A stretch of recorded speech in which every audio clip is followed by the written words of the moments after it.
Assalamu alaikum dear students, you are watching Learn English with Cab, and today once again we are going to discuss word classes.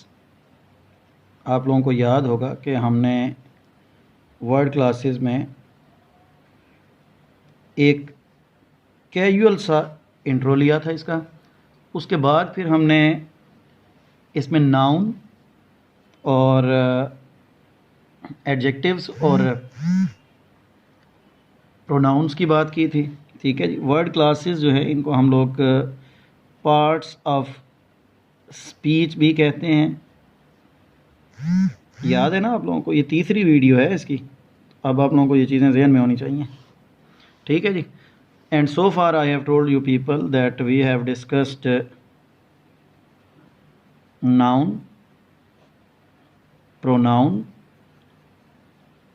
And adjective. अच्छा, ये मैंने आप लोगों को बताया था कि नाउन्स नेमिंग वर्ड्स होते हैं, प्रोनाउंस नाउन रिप्लेसर होते हैं, एडजेक्टिव जो होते हैं ये नाउन के खुशामदी होते हैं। आज हम जो बात करेंगे ना, आज हम सबसे पहले वर्ब की बात करेंगे। अच्छा, वर्ब जो होते हैं ना, ये ऐसे वर्ड्स होते हैं जो कि आपको या तो एक्शन दिखाते हैं या फिर मूड दिखाते हैं। मूड से मुराद टेंस होता है। मूड से मुराद क्या होता है? टेंस। यानी कि एक्शन दिखाएंगे तो मेन वर्ब्स जिन्हें आप लोग कहते हैं या लेक्सिकल्स भी कहते हैं आप लोग, और अदरवाइज़ ये फिर टेंस दिखाते हैं और उनको हम लोग ऑक्सिलरीज कहते हैं। क्या कहते हैं? ऑक्सिलरीज। ठीक है, जिन्हें आप लोग आसान उर्दू में हेल्पिंग वर्ब कहते हैं। लेकिन याद रखिएगा कि हेल्पिंग वर्ब्स जो होते हैं ना, हेल्पिंग वर्ब्स और प्राइमरी वर्ब्स, ठीक है जी, लिंकिंग वर्ब्स और इसके साथ ही मॉडल्स, ये सारे जो हैं ये ऑक्सिलरी की सब कैटेगरीज होती हैं। यानी कि all they are included in auxiliaries. ठीक है जी। तो जैसे इफ़ आई से दैट, एक सेंटेंस है हमारे पास, दे आर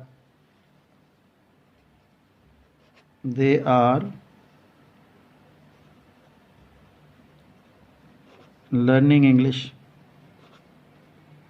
तो अब यहाँ पे आपके पास दो वर्ब्स हैं, एक ये है, ये ऑक्सिलरी है हेल्पिंग वर्ब, और ये यहाँ पे एक्शन दिखा रहा है तो ये मेन वर्ब है। क्या है? Main verb. ठीक है जी। तो ये इसका डिफरेंस होता है। जैसे आपके पास अगर हम ऑक्सिलरीज में बात करते हैं तो ऑक्सिलरीज में आपके पास इज, एम, आर, वॉज, वर वगैरह होते हैं। शैल बी, विल होता है। सारे के सारे मॉडल्स इसमें इंक्लूड होते हैं। तो ये तो काफ़ी ज़्यादा हो जाएंगे अगर मैं गिनवाने बैठ जाऊँ यहाँ पे। तो मेन वर्ब्स जो हैं वो मोस्टली या तो कोई स्टेट दिखाएंगे या फिर वो एक्शन दिखाते हैं। मोस्ट प्रोबेबली वो एक्शन ही दिखाते हैं। ठीक है जी। तो ये वर्ब्स जो हैं वो दो तरह के हैं, एक एक्शन वर्ब्स और दूसरा टेंस वर्ब्स जो कि टेंस दिखाते हैं। इसके बाद हमारे पास है जी एडवर्ब्स। अगला जो हमारा पॉइंट है दैट इज एडवर्ब्स।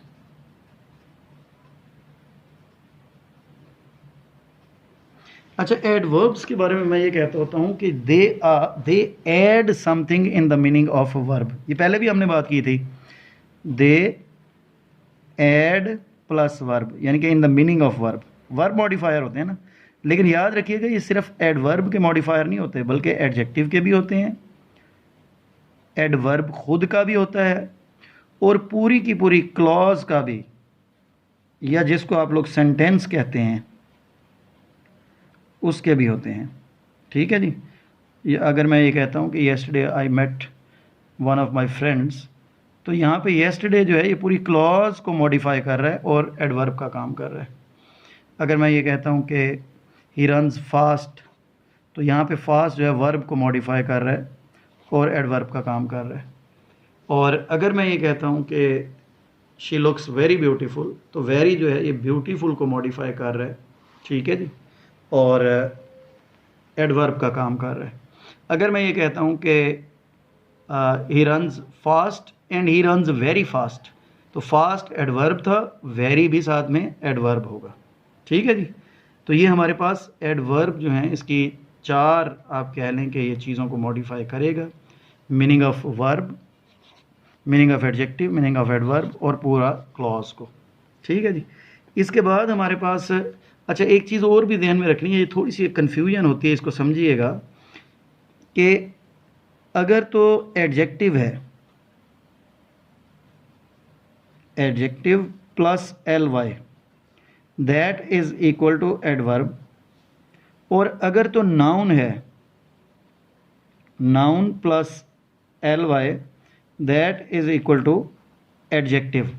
यानी कि फादर से अगर फादरली बनाते हैं ना तो वो फिर एडवर्ब नहीं होता। जनरली जो एक कंसेप्ट है ना कि एल वाई वाले वर्ड जो होते हैं वो एडवर्ब्स होते हैं, लेकिन याद रखिएगा कि ये फार्मूला तभी लगेगा जब आप एडजेक्टिव में एल वाई ऐड करेंगे। ठीक है। अगर आप नाउन में एल वाई ऐड करेंगे तो फिर ये फार्मूला अप्लाई नहीं होगा, फिर वो एडजेक्टिव बनता है। क्या बनता है? एडजेक्टिव बनता है। ठीक है जी। तो फादर से फादरली मैंने आपको बताया, फ्रेंड से फ्रेंडली है, मदर से मदरली है। ठीक है जी। अच्छा इसके बाद अब हम लोग जाएंगे जी आगे, ये वर्ब्स और एडवर्ब्स आ गए। Next we have conjunctions. Next we have conjunctions. अच्छा ये कंजंक्शंस के बारे में इफ़ यू रिमेंबर हमने पहले ही डिस्कस किया था, ये वर्ड कंज्वाइन से हैं। वर्ड कंज्वाइन से हैं। कंज्वाइन का मतलब होता है ज्वाइन और लिंक, ज्वाइन और लिंक। ठीक है जी। तो ये लिंकिंग वर्ड्स होते हैं जो आपस में राबता बनाते हैं। ये तीन किस्म के होते हैं जी। नंबर वन इसमें आप कह लें कि कोऑर्डिनेटिंग कंजंक्शंस होते हैं। क्या होते हैं जी? कोऑर्डिनेटिंग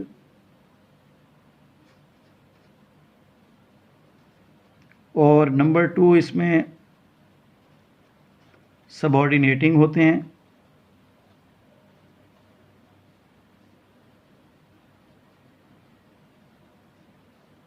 और नंबर थ्री इसमें कोरिलेटिव्स होते हैं। नंबर थ्री इसमें क्या होते हैं जी? कोरिलेटिव्स।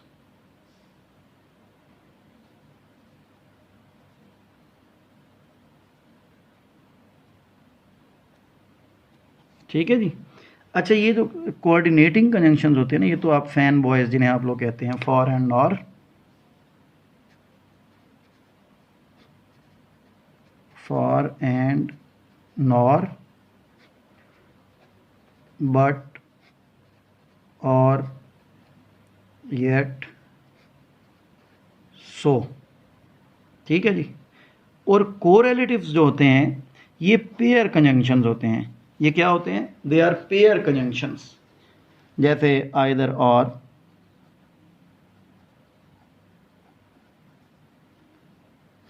नाइदर नॉर,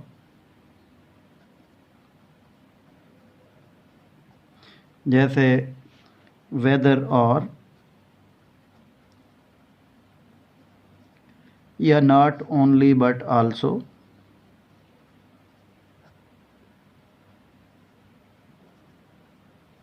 ठीक है जी, बोथ एंड वगैरह, बोथ एंड वगैरह। अच्छा ये मैंने पहले आप लोगों को सब कोऑर्डिनेटिंग बताया और फिर मैं कोरिलेटिव्स पे चला गया। ये 7 फैन बॉयज़ होते हैं जी, और 5 ये मैंने आपको बता दिए कोरिलेटिव्स, यानी कि ये पेयर्स होते हैं। इसके अलावा जो कंजंक्शंस होते हैं वो सारे सबऑर्डिनेटिंग होते हैं। वो क्या होते हैं जी? उसमें आपके पास व्हेन हो सकता है, सिंस हो सकता है, एज हो सकता है, इफ़ हो सकता है। ठीक है जी। और ये सारे के सारे जितने भी other than these 7 and these 5, वो सारे के सारे जो है आपके they are known as subordinating conjunctions. ठीक है जी। तो काम इनका यही होता है। सबऑर्डिनेटिंग कंजंक्शन जो होते हैं ये कम्प्लेक्स सेंटेंसेस बनाते हैं, कोऑर्डिनेटिंग कंजंक्शन जो होते हैं ये कंपाउंड सेंटेंसेस बनाते हैं। ठीक है जी। इसके बाद हमारे पास एक आप कह लें कि प्रेपोजिशंस को हम लोग देखते हैं। किसको देखते हैं जी? प्रेपोजिशंस को। अच्छा, ये जो प्रेपोजिशंस है ना, याद होगा आप लोगों को, हमने इस पे पहले भी बात की थी कि prepositions are position markers. Pre plus position की बात की थी ना हमने, मैं अब दोबारा रिपीट नहीं कर रहा, आपका टाइम ज़्यादा नहीं लेना चाह रहा। तो दे आर पोजीशन मार्कर्स। और इसमें क्या होते हैं जी आपके पास, जैसे इन है, ऑन है, इनटू है, ऑन टू है, अप है, डाउन है। ठीक है जी। बाय है, बिसाइड है, बिहाइंड है। तो they are known as prepositions. अच्छा, ये जो प्रेपोजिशंस होती हैं ना, इसका आपने ये ध्यान में रखना है कि they need an object of preposition. They need an object of preposition, यानी कि प्रेपोजिशन का फार्मूला ये होता है कि प्रेपोजिशन प्लस ऑब्जेक्ट। ठीक है जी, प्रेपोजिशन प्लस इट्स ऑब्जेक्ट। किसी भी वर्ड पे अगर आपको डाउट है, आप चेक करना चाहते हैं either it's playing the role of preposition और नॉट, तो आप क्या करेंगे जी, आप इसमें ऐड करेंगे, यानी कि आप कह लें कि when and where, what and where. कोई भी वर्ड जो है, जैसे मैं कहता हूँ कि Jain jumped into the river, तो इनटू व्हाट और इनटू वेयर। तो अगर तो इसका आंसर मिल रहा है आपको, व्हाट और वेयर का आंसर मिल रहा है, तो फिर तो इसका मतलब है कि दैट इज़ अ प्रेपोजिशन। लेकिन अगर इसका आंसर नहीं मिल रहा आपको इन दोनों का, तो फिर इसका मतलब that is not playing the role of preposition. जैसे मैं कहता हूँ कि शी जम्प्ड इन, तो शी जम्प्ड इन में इन व्हाट कोई पता ही नहीं है, इन वेयर कोई पता नहीं है, तो इसका मतलब है कि that is not a preposition, rather it's playing the role of adverb. और ऐसे वर्ड को हम पार्टिकल कहते हैं, तो यहाँ पे इनको हम एडवर्ब पार्टिकल कहेंगे। ठीक है जी। अच्छा, इसके बाद जनाब हमारे पास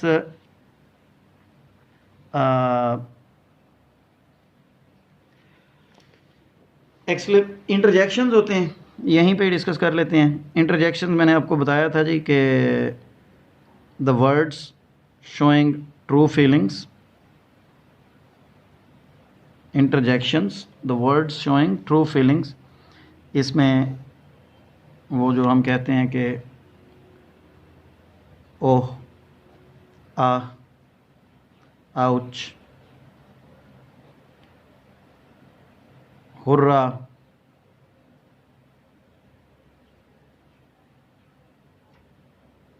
अलास, और आपके पास जनाब गोश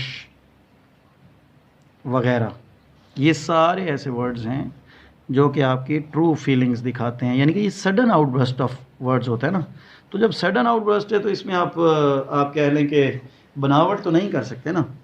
ठीक है जी, तो इनको हम लोग इंटरजेक्शंस कहते हैं। One thing always keep in your mind that interjections are not used in formal writings, they are most probably followed by exclamation mark, and sometimes for showing slightest exclamation they are followed by comma.